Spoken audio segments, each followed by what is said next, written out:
Hey guys, welcome back. I'm Mike. And I'm Brooke, and we are the Crafters of Chaos. And today we're going to be making the Drunken Pirate animatronic inspired by Wicked Makers. But wait, Dad, we still have to show off our really cool new merch. Oh yeah.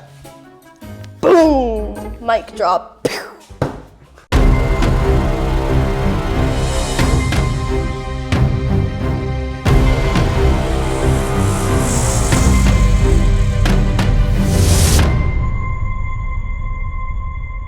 So for those of you who do not know who the Wicked Makers are, they're a husband and wife duo here on YouTube that makes some really insane animatronics. We'll actually have them linked down below. This year's haunt is pirate themed, as you know, and we were looking for inspiration. We came across one of their videos, the Drunken Pirate video. Yeah, so it's a really, really cool animatronic, and we're gonna be making that for you today.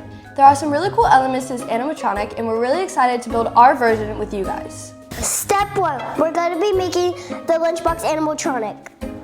All right, so everything that you're going to need is you'll need a lunchbox. Wicked Makers, they used a plastic lunchbox. We couldn't find one, so if you can find one, definitely pick one up. Those are now considered vintage and really, really hard to find, and they're rather expensive. So this one here is one that we bought from Universal some years back. So I'll show you how we put this all together. Just as a note, I'm using a piece of 1/4-inch plywood here that I've cut down. All right, so after much frustration, I'll show you some clips of when I was building this and some of the issues that I ran into. First and foremost, I didn't realize, and I didn't think about it, and it's obvious now, that the motor itself, the windshield wiper motor, needs to be center of the lunchbox. One thing I would definitely do differently is immediately start making sure that your motor is dead center, depending on the orientation of the lunchbox. Another thing I found is using the build from Wicked Makers. Originally they had designed it to where none of this was attached to the lid, and you probably could have gotten into it. And I think one of the things on the new build and the thing they changed was you can't actually open this. It is how it is. And the problem is that you can't adjust the speed. So what I did was, let me spin this around. Okay, so on this side here, you can see the original plug. And the one thing I did differently was I moved the speed controller knob outside. So because of the mistakes I made and some of the holes back here, what we're going to do is we're going to fill that with some epoxy. That will kind of bring it back to weather resistant. Okay, and the last change that I would make is the brackets are currently mounted to the lunchbox. I think that does cause a problem because getting inside of the lunchbox is really, really difficult. So what I would do is I would create a longer version of these brackets like this, and I would mount it to where it is mounted here, and then it supports both your rotating piece and your supports. That way, this is independent, and the only thing you would have to do is disconnect this here, and you'd be able to open the lid to get inside. But with that said, we have a working prop, and I'll turn it on. You can slow it way, way down, which is probably how we will run it. Or if you wanted to get wild, you could really make him dance. Step 2, H the skeleton and his clothes.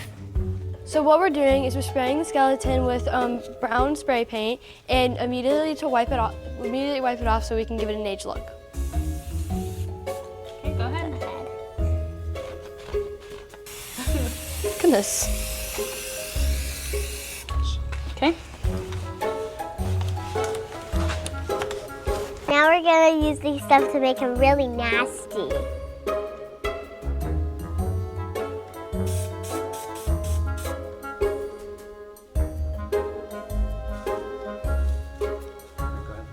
I like how it shrinks, so that's cool.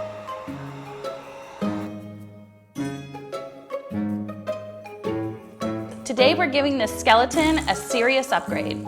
His teeth aren't quite spooky enough, so we're gonna give him some that are going to look a little bit more realistic. All right, so it's time to get to work. So we started out using the dikes to cut out his teeth and quickly realized that those were probably just a little bit too powerful because it actually started cracking our jawbone of the skeleton. But that's okay because it's not supposed to be pretty. So we ended up using the zip tie cutters instead, and we found that those actually work really well at getting out his teeth. Oh.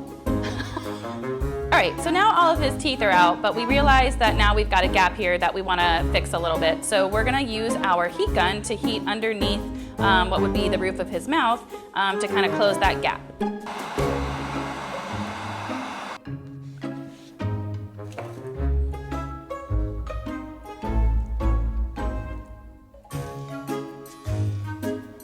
And to make our pirate skeleton more creepy, we're going to be using this epoxy sculpt to give him angry protruding eyebrows to give him that perfect, sinister, angry pirate glare.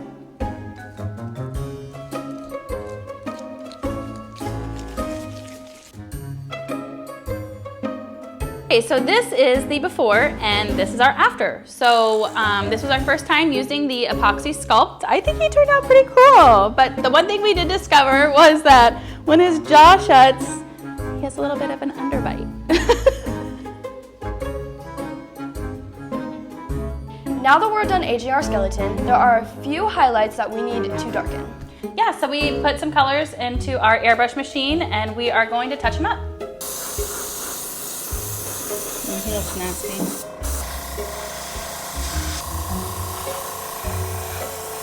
Now that we're done aging him, it's time to give him some hair.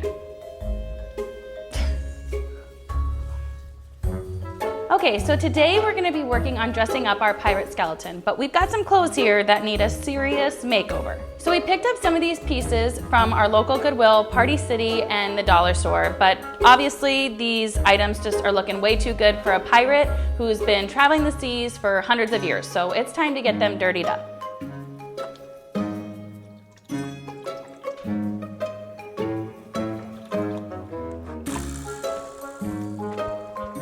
Oh yeah.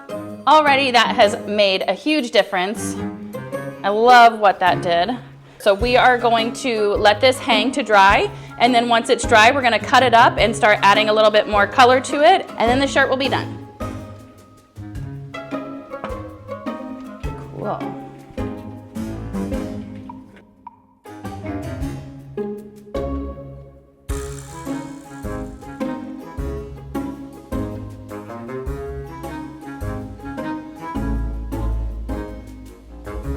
All right, you guys, so we are down to finishing the final touches on our skeleton. We are so excited. I am going to be working on just dirtying up this bottle a little bit.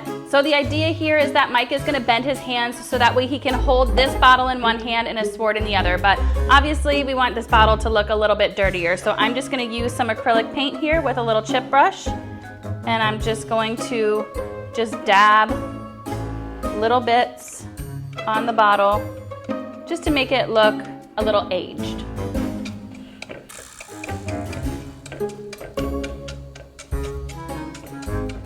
All right, so now it's time to adjust the hands on the skeleton. Unfortunately, it only has a little bit of adjustment. I mean, it's actually a lot more than most skeletons, but it's not the right angle. So we really want it to look like he is holding a sword and not like this, more like this. And then for the bottle, instead of his hand being out like this, we're going to use screws to hold it in place, but we want to turn it so he's more like holding it upright. All right, so with this skeleton, there's actually a screw inside of here that will allow me to take the hand off.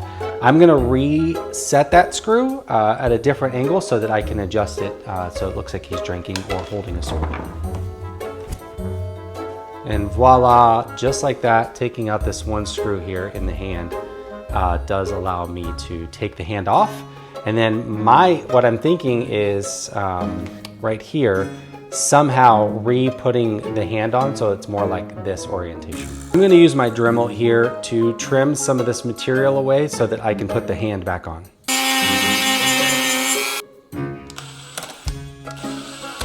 All right, so when Wicked Makers did this, they mentioned that it's really hard to bend the fingers using a heat gun. I'm gonna give it a shot, but I'm gonna probably do what they ended up doing, which is clipping the back side of the knuckles here so that we then can bend them in the position that we need to hold the bottle. All right, so for this skeleton, we lucked out. It actually is working out pretty well to use the heat gun. As you can see there, I'm already starting to bend the fingers a little bit, so I'll continue to do that until they are perfectly positioned to hold a bottle. I'll be honest, wouldn't it be kind of funny if he was pinkies out? I actually do love that. Yeah, pinkies out.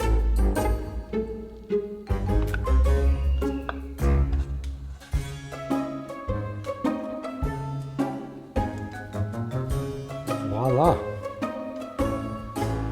There it is. We have a wine bottle.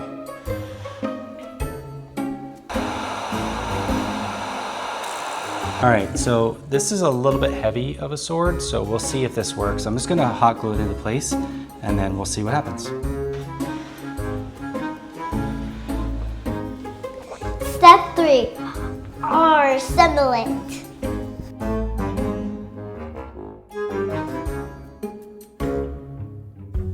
All right, you guys, our skeleton is complete. We are so excited. So we're gonna turn him on for the first time and just see how he works.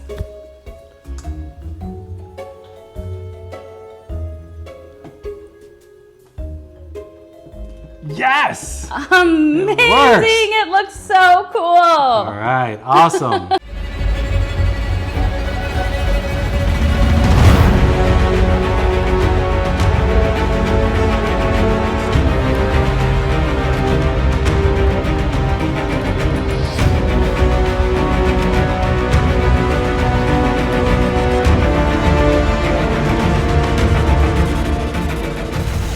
We really hope that you enjoyed our first video. And as always, don't forget to like and subscribe to follow us along on the journey. And with that said, stay chaotic. Stay creative.